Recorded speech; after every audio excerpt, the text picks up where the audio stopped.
Foundation walls can fail and cause significant problems. The causes of foundation failure include soils pushing against the wall, expansive soils, or the wall may not be built properly in the first place. Stone walls can push in over time, and block walls don't have a lot of lateral strength. But even poured concrete walls can fail and bow in or tip in. When a wall fails, it can cause settlement of the building. And when a foundation wall collapses, it will be a very dangerous event. Replacing a wall requires shoring up the house and removing the wall to build a new one. This can be very disruptive, messy, and very expensive. StableLock is an effective, innovative method to restore strength and safety to failing foundation walls without digging and removing the foundation. First, a heavy steel track is installed at the top of the wall, bolted to existing joists. Next, heavy I-beams are installed at intervals.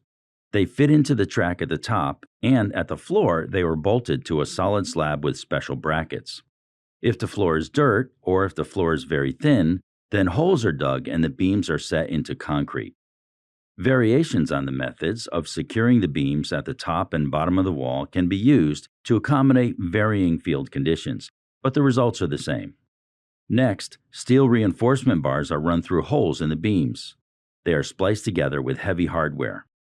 Specially designed steel brackets are attached to the steel bars. The brackets hold the concrete forms in place.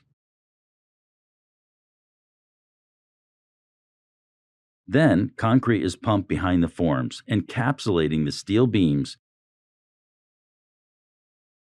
The next day, the forms are removed and the form brackets are cut off flush with the surface of the wall.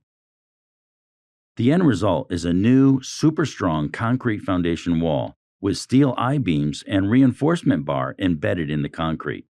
This new StableLock wall will resist any lateral pressures and avoid having to jack up the house to remove and replace the foundation.